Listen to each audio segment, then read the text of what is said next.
Hello friends, मैं रवीश गुप्ता और हाल ही में यूपी पीसीएस 2021 का परिणाम घोषित हुआ जिसमें मुझे 27वीं रैंक के साथ उप जिलाधिकारी का पद मिला है। वर्तमान में मैं असिस्टेंट लेबर कमिश्नर के पद पर काम कर रहा हूं जनपद बांदा में। ये चयन मेरा पीसीएस 2018 में हुआ है। कई क्वेरीज थी, कई लोगों के क्वेश्चन थे कि अपनी रणनीति को मैं शेयर करूं, तो इस क्रम में मैं यूट्यूब पर ये वीडियो डाला हूं कि निबंध में हमारी रणनीति क्या हो। इस वीडियो में मैं स्पेशली डिस्कस करने वाला हूं कि निबंध में मैं क्या रणनीति अपनाता था। निबंध में रणनीति के अंतर्गत मैं आपको 3 बिंदु पर चर्चा करूंगा। पहला बिंदु रहेगा कंटेंट का, दूसरा बिंदु रहेगा फ्लो पर, तीसरा बिंदु रहेगा हम उसको कैसे इंटरेस्टिंग बनाते हैं, कैसे रुचिकर बनाते हैं। इनसे पहले इन 3 बिंदु पर चर्चा करने से पहले एक महत्वपूर्ण बात मैं ये भी बता दूं कि हमारा निबंध तीन निबंध हमें लिखने होते हैं जो ईच ऐसे 50 मार्क्स के होते हैं। और 3 निबंध जब हम लिखते हैं तो हमारे पास विकल्प होते हैं। जैसे हमारे पास 9 विकल्प रहेंगे, उनमें से 3 निबंध को हमें लिखना होता है। तो इससे पहले कि हम उस टॉपिक को सेलेक्ट करें, उस निबंध को लिखें, ये हमको 4-6 महीना पहले ही डिसाइड कर लेना चाहिए, या तैयारी के इनिशियल फेज़ में भी हमको ये थोड़ी सी एनालिसिस करके अपनी रणनीति का हिस्सा बना लेना चाहिए। अपनी स्ट्रेटजी का एक पार्ट होना चाहिए कि इन 9 सेगमेंट में से किसको हम लिखने वाले हैं अपने पेपर में। जैसे मैं उदाहरण के रूप में लेना चाहूँगा, खंड खा में एक सेगमेंट है कृषि, उद्योग और व्यापार। जैसे मैं लिखता था पहले खंड का से मैं हमेशा लिखता था साहित्य और समाज पर, जो एक टॉपिक होता है जो रिलेटेड होता है साहित्य से। दूसरा टॉपिक होता था एग्रीकल्चर से, कृषि उद्योग व्यापार से। और तीसरा मेरा खंड ग में से रहता था आईआर का सेगमेंट। ये ऐसा नहीं कि मैंने रैंडमली पिक किया, ये मेरे फेवर में था। ये मैं हमेशा से देखता था कि पिछले कुछ वर्षों में जब भी मैं परीक्षा देने गया तो मैं देखता था पिछले 3-4 वर्षों में किस सेगमेंट से ये श्योर है कि वहाँ से निबंध आने। जैसे खंड का और खंड खा में से ये श्योर होता था कि पहले साहित्य से और दूसरे में एग्रीकल्चर से क्वेश्चन आ ही रहे थे। तो ये 2 टॉपिक को मैंने इसलिए चूज़ किया था। और तीसरा सेगमेंट आईआर इसलिए क्योंकि वो मेरा थोड़ा रुचिकर विषय रहा है, आईआर पढ़ना। तो ये 3 मैंने चूज़ किए। तो 3 बिंदु पर चर्चा करने से पहले मैं आपको ज़रूर बताना चाहूँगा कि आप भी अपने लिए एक ऐसे टॉपिक को चूज़ कर लें जिस पर आप निबंध लिखेंगे। और उदाहरण के तौर पे मैं जिसको आगे व्याख्यायित करूँगा, खंड खा में जो एक सेगमेंट है कृषि का, उसको लेते हैं उदाहरण के तौर पर। जैसे कि मैं क्या करता था, आप एग्रीकल्चर का टॉपिक उठा लीजिए। एग्रीकल्चर का टॉपिक उठाने के बाद उस पर जितने भी एंगल बन सकते हैं एग्रीकल्चर पर, वो आप 3-4 पेज के नोट्स बना लीजिए एस्से के पर्सपेक्टिव से। उसमें आप उसकी कृषि की समस्याएं, कृषि के सामने चुनौतियां क्या हैं, उसके हल क्या हो सकते हैं, सरकार ने ऐसी कौन सी स्कीमें लॉन्च की हैं जो एग्रीकल्चर से रिलेटेड है, कोई इनोवेशन अगर हुआ हो, कोई उसके संबंध में सुप्रीम कोर्ट या हाई कोर्ट से कोई ऐसा जजमेंट आया हो जो एग्रीकल्चर के फेवर में हो, या कोई लॉ बना हो। तो इस तरीके की सारे चीज़ों को, फैक्ट को, कोटेशन को उस 2-3 पेज में आप नोट कर लें। वो जो कंटेंट आप बनाएंगे वो कंटेंट आपको हेल्प करेगा, भटकाव को रोकेगा। वो कंटेंट आपका जो 3 पेज का होगा, आपको पता होगा कि ये निबंध के लिए कंटेंट है। अब इस कंटेंट के आधार पे आप कोई भी टॉपिक पूछा जाएगा किसी भी वर्ष में, चाहे वो कृषि की समस्याएं पूछ ले, चाहे कृषक पर पढ़ने वाला प्रभाव पूछ लें, कृषि से संबंधित कोई क्वेश्चन का टॉपिक बना दे, या करंट में कोई रिलेवेंट टॉपिक चल रहा हो, जैसे कृषक कानून आए थे तो उस पर भी निबंध बना था, या कोरोना चल रहा था, कोरोना का आपदा आई थी तो उस समय भी इसको वो जोड़ करके क्वेश्चन बना दे, तो आप लिखने की स्थिति में रहेंगे। क्यों? क्योंकि आपने मल्टी डायमेंशनल अप्रोच अपनाते हुए आपने सारे मुद्दों को उस अपने 2-3 पेज में लिख लिया है। तो ये सबसे पहले रणनीति का हिस्सा बना ले कि आप उस टॉपिक को उस सेगमेंट से चूज़ कर लें जिस पर आप निबंध लिखने वाले हों। और ये मिस्टेक ना करें कि कोई स्पेसिफिक टॉपिक पर लिखें। जैसे मान लीजिए कोरोना का कृषि पर प्रभाव, और आप उस पर तैयार करने लगे, या कोई कृषि कानून आया था उस दौरान आप उसको तैयार करने लगे। ऐसी गलती ना करें, बल्कि कृषि को जब उठाएं तो पूरे एक होलिस्टिक अप्रोच में उसको अपनाते हुए उस पर पूरे इन डिटेल्ड अपने नोट्स बना लें। और नोट्स ऐसा नहीं हो कि नोट्स बनाते बनाते 30 पेज का नोट्स ही आपने बना लिया एग्रीकल्चर पर, ऐसा ना करें। 3-4 पेज का मैक्सिमम आप नोट्स बनाएं और इसका फ़ायदा क्या होता है कि जैसे आपने एग्रीकल्चर पर एक बार वर्क कर लिया, अच्छे से कर लिया, तो इसका फ़ायदा आपको जीएस में भी मिलता है। 50 अंक के निबंध में तो मिलेगा, लेकिन 1-2 प्रश्न आपको कहीं ना कहीं एग्रीकल्चर से रिलेटेड आपको अदर जीएस के पेपर में भी मिलने वाले हैं, और उसके डेटा जो होंगे वो आप कह सकते हैं इनडायरेक्टली भी वो आपको हेल्प करेंगे। तो उस पर थोड़ा सा वर्क आप कर लें। वो जो आप 3-4 टॉपिक सेलेक्ट करेंगे, हर सेगमेंट से मान लीजिए आपने 3 टॉपिक सेलेक्ट कर लिए जिस पे आप लिखने वाले हैं, और एक का टॉपिक आप में जिसको डाउट को कि इसमें कई बार वेरिएशन आ सकता है, तो इसलिए आप एक टॉपिक और एक्स्ट्रा तैयार कर लें। तो 4 टॉपिक को आप अपने रणनीतिक हिस्सा बनाते हुए 4 टॉपिक पे इन डिटेल नोट्स बना लें इस तरीके से कि उसमें सारे एंगल समाहित हो जाएं। जैसे खंड का में साहित्य पे निबंध आता ही आता है, तो उस पर आप एक नोट्स बना सकते हैं, एग्रीकल्चर बना सकते हैं। सेक्शन सी में कई बार होता है कि टॉपिक वेरिएशन अधिक होता है, तो उसमें आप क्या करें कि 2 टॉपिक के नोट्स बना सकते हैं, या किसी खंड में आपको लगता है कि इससे क्वेश्चन आने की प्रायिकता कम है या प्रोबेबिलिटी कम है, तो आप 2 टॉपिक के नोट्स बना सकते हैं। चलिए बात करते हैं जो मेरे 3 मुख्य बिंदु हैं। पहला कंटेंट, दूसरा फ्लो, और तीसरा उसको इंटरेस्टिंग कैसे बनाएं। निबंध में मुझे लगता है ये 3 चीज़ अगर आपने कर ली है तो दिक्कत नहीं होगी। कंटेंट का सबसे बड़ा क्वेश्चन होता है कि कैसे तैयार करें कंटेंट। कंटेंट में अगर आप उस पर काम कर लेते हैं अपना सेगमेंट पर कि मुझे एग्रीकल्चर पर, और एग्रीकल्चर पे मैंने 3-4 पेज के नोट्स बना रखे हैं, तो कंटेंट एक मजबूत कंटेंट कहा जाएगा। क्योंकि आप तैयारी के दौरान जीएस में भी बहुत कुछ पढ़ चुके होते हैं, ऑप्शनल में पढ़ रहे होते हैं, करंट अफेयर्स में पढ़ रहे होते हैं, लेकिन वो सारी चीज़ें क्या होती हैं कि बिखराव उसमें अधिक रहेगा, वो किसी एक जगह पे नहीं रहेंगे। और इससे अगर आएगा तो वो बिखराव को एक जगह पर लेके आना ये अपने दिमाग में और उस पर फिर निबंध लिखना वो थोड़ा सा चैलेंजिंग होगा। तो आप उस कंटेंट को एक जगह समाहित कर लें।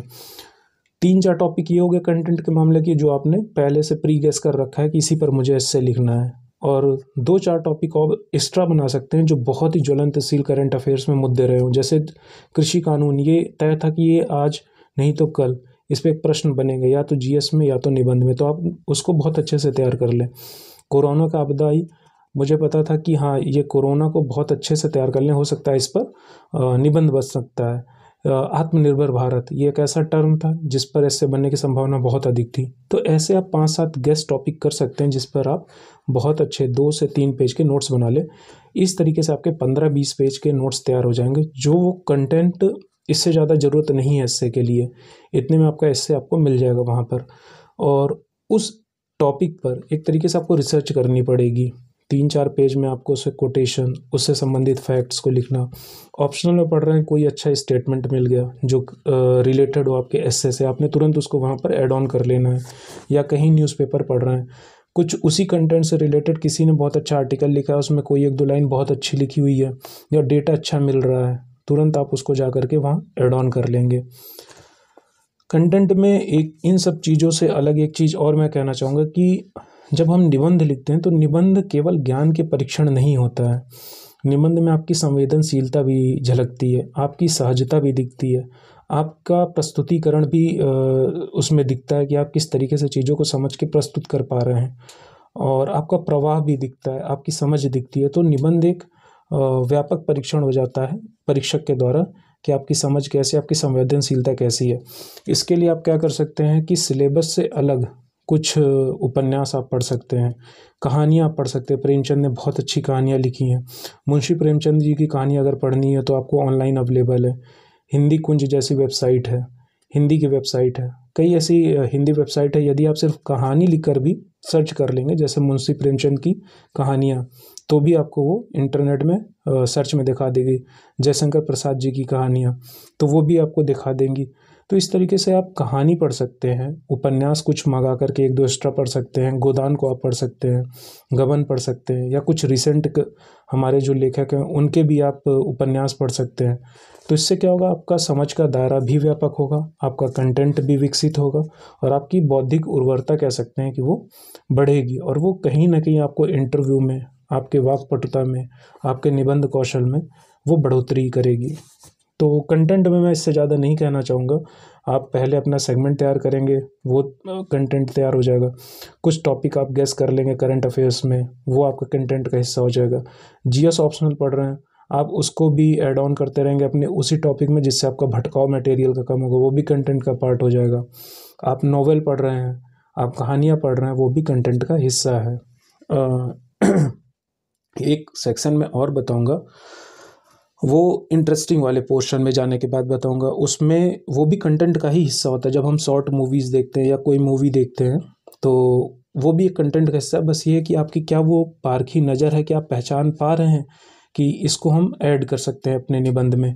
जैसे कागज पंकज त्रिपाठी की एक मूवी है, अगर आप देखेंगे तो आपको समझ में आएगा कि किस तरीके से एक लेखपाल ने लिख दिया कि ये व्यक्ति मृतक है, जबकि वो व्यक्ति जीवित होता है, लेकिन उसको ये सिद्ध करने में कि वो जिंदा है उसकी पूरा जीवन निकल जाता है। तो इसको आप उदाहरण दे सकते हैं। दूसरी महारानी वेब सीरीज आई है, मिर्ज़ापुर वेब सीरीज आई थी, इस तरीके से कई वेब सीरीज है। पंचायत है जो हमारे ज्वलंत मुद्दों को उठाती है, ग्रामीण जीवन की समस्याओं को दिखाती है। तो ये चीज़ों को आप किस तरीके से आप लिख पा रहे हैं, आपकी जोड़ने का कौशल कितना अच्छा है, चीज़ों को, मुद्दों को, करंट टॉपिक को से इसको कितने अच्छे से आप जोड़ पाते हैं, तो ऑब्वियस है कि आपको नंबर अच्छे मिलेंगे। और ये भी एक तरीके से मैं मानता हूँ कंटेंट का ही पार्ट है। कंटेंट केवल किताबों तक सीमित नहीं है। कंटेंट हर वो कुछ है जो आप देख करके अपनी कॉपी में राइट डाउन कर ले रहे हैं, नोट कर ले रहे हैं, ऐड ऑन कर ले रहे हैं, वो भी पार्ट है कंटेंट का आपके। तो पहला बिंदु मेरा यहीं पर ख़त्म करना चाहूँगा। कंटेंट इतना इनफ है, अगर आप काम कर लेते हैं तो कंटेंट की कमी आपको कभी महसूस नहीं होगी। निबंध का दूसरा बिंदु मैं चर्चा करना चाहूँगा, वो है फ्लो। आप कंटेंट तो कलेक्ट कर लिए, आपके पास कंटेंट पर्याप्त हो गया, आपने नोट्स बना लिए 20-25 पेज के, आपने उसको ऐड ऑन भी कर लिया, करंट अफेयर से भी ऐड कर लिया, कंटेंट तो हो गया। लेकिन जिस दूसरे बिंदु की चर्चा मैं कर रहा हूँ, फ्लो की, अगर निबंध में आपके फ्लो नहीं है तो विश्वास मानिए कि आपका कंटेंट कितना भी अच्छा होगा, वो प्रभाव नहीं परीक्षक पर छोड़ पाएगा। आपने ऊपर जो भूमिका लिखी, वो उसके बाद आपको कुछ रैंडमली याद आया, आपने फिर उसको लिख दिया, फिर आपको रैंडमली याद आता है कि यार भूमिका के बार तो इसको लिखना चाहिए था, फिर आपने उसको लिखा। कंक्लूज़न जब जहाँ लिखना चाहिए, उपसंहार, तो वहाँ पर आपको कुछ एकदम से याद आता है, आप उसको वहाँ पर लिख देते हैं। आप लिख तो सब कुछ दिए, लेकिन क्या उसमें वो प्रवाह था, वो फ्लो था, लेकिन वो नहीं दिखेगा, तो परीक्षक आपको नंबर नहीं देगा।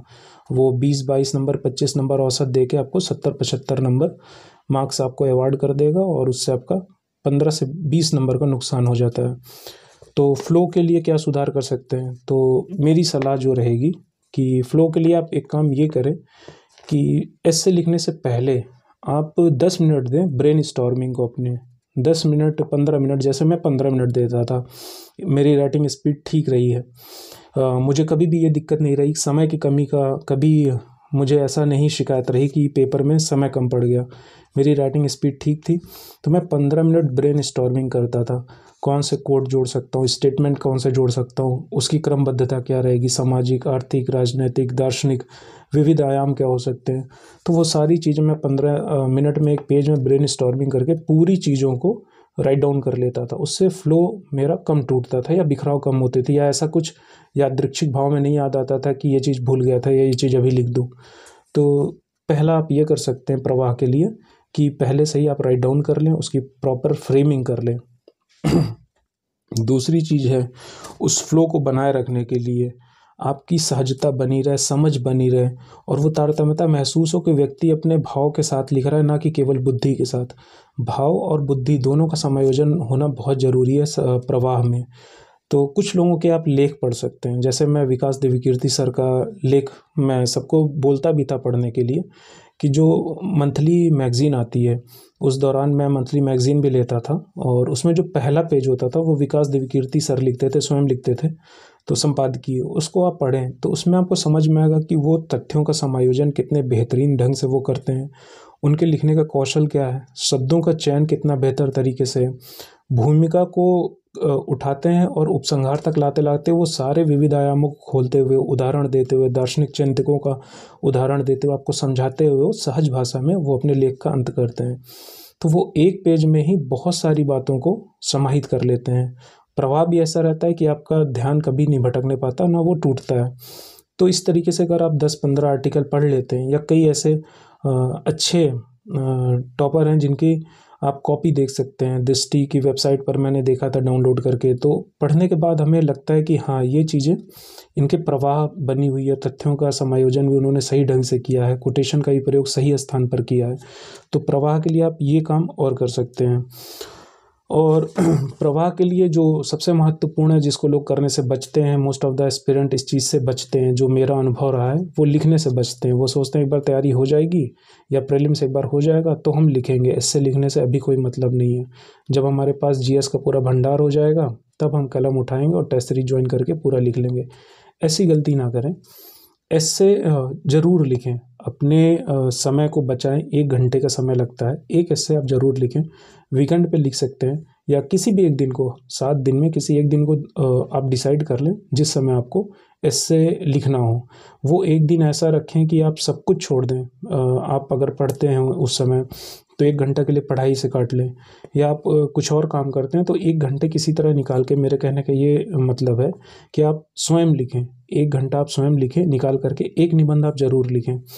और कई बार होता है कि आपको कोई अच्छा परीक्षक नहीं मिल रहा है, या आपका कोई ऐसा साथ में नहीं है जो उसको कॉपी चेक कर सके, तो भी परेशान होने की ज़रूरत बिल्कुल नहीं है। आप दूसरे तीसरे दिन सिर्फ ये करें कि जो आपने खुद लिखा है उसको दूसरे या तीसरे दिन खुद पढ़ें, तो आपको कमियां समझ में आने लगेंगी कि यहाँ मात्रात्मक गलती थी, या यहाँ फ्लो टूट रहा है, या ये अनावश्यक चीज़ें मैंने यूज़ कर लिया। उस लेवल को आप खुद आंके कि 10 अंक में से इसमें आप कितना नंबर दोगे, तटस्थ भाव से आप आंके, और आपको खुद ब खुद उसमें सुधार होता ग्रेजुअली दिखने लगेगा।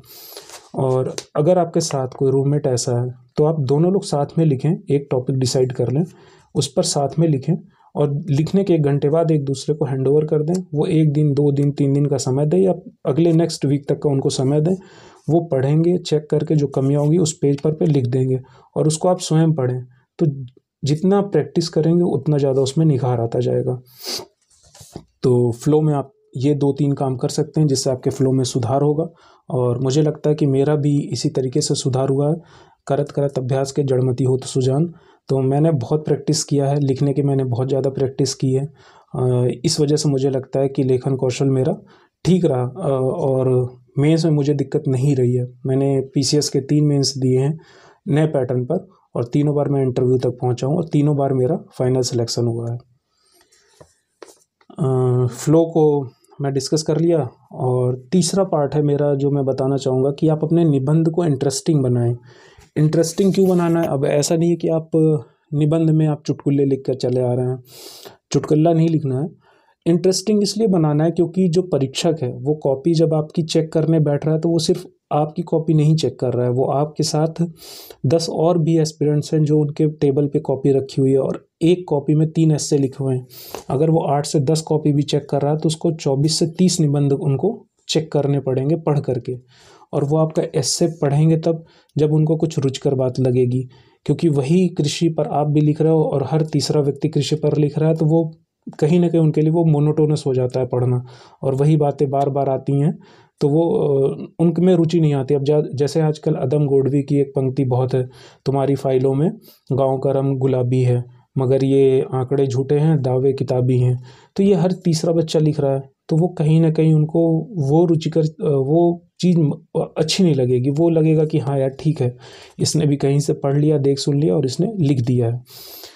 तो रुचिकर बनाने के लिए क्या कर सकते हैं आप? कुछ दोहों का वेरिएशन अलग चूज़ कर सकते हैं। ये कब करेंगे? जब कंटेंट आप अलग पढ़ रहे होंगे या आपकी बौद्धिक उर्वरता खुली हुई है, तो आप कहीं ना कहीं मूवी देख रहे हैं तो वहाँ से कोई चीज़ें आप पिक कर लेंगे।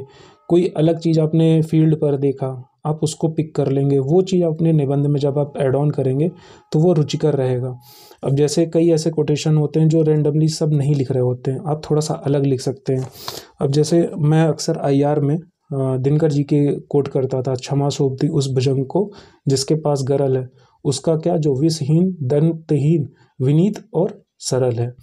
तो ये मैं अक्सर इसको आईआर में जब न लिखना पड़ता तो मैं इसको ऐड ऑन करता था, क्योंकि मुझे ये इनका पंक्ति अच्छी लगी। इसी तरीके से आप कुछ उद्धरण दे सकते हैं। कई और भी हैं अदम गोडवी साहब की, जैसे काजू भुने प्लेट में, विस्की गिलास में, उतरा है रामराज विधायक निवास में। तो हिंदी साहित्य मेरा विषय था, तो मेरे पास कई ऐसे कोटेशन थे जिसको मैं लिख सकता था। यदि आप हिंदी से संबंधित कुछ वेबसाइट को सर्च करेंगे या कुछ लोगों की कहानियाँ पढ़ेंगे, उपन्यास पढ़ेंगे, तो आपको भी ऐसे कोटेशन और कहानियाँ में ऐसे कुछ उद्धरण आपको मिल जाएंगे जो आप अपने एस्से में लिख करके उसको रुचिकर बना सकते हैं। जैसे मैं एक उदाहरण देना चाहूँगा। 2018 के मेंस में एक निबंध था, साहित्य और राजनीति पर था। तो मैंने उस पर एक उद्धरण दे करके लिखा था कि जब नेहरू जी और उसी समय दिनकर जी भी थे, तो मेंबर ऑफ पार्लियामेंट में वो एमपी थे, तो संसद की सीढ़ियाँ नेहरू जी आगे चल रहे थे और पीछे उनके दिनकर जी आ रहे थे। नेहरू जी थोड़ा सा लड़खड़ाते हैं सीढ़ियों पर चलते वक्त, उस समय पीछे से सहारा देते हैं दिनकर जी। तो वो कहते हैं कि राजनीति जब भी लड़खड़ाती है तो साहित्य उसका सहारा बनती है। तो वो जो 2 लाइन मैंने लिखा, तो वो कहीं ना कहीं टीचर के लिए वो थोड़ा सा इंटरेस्टिंग रहेगा। मैं जो वेब सीरीज़ देखता था या मैं शॉर्ट मूवीज़ देखता रहा हूँ, कोई शॉर्ट मूवी अच्छी लगी, उसमें कोई ऐसा मैसेज है, तो मैं उसको अपने तुरंत उसमें नोट में राइट डाउन कर लेता था। वो मेरे एथिक्स में भी काम आ जाते थे और एस्से में भी काम आ जाते थे। वो रुचिकर जब रहेगा तो टीचर पढ़ेगा, और उसको थोड़ा सा जब रुचि आएगी तो आपको 2-4 नंबर बढ़ा कर ही देगा बाकियों से।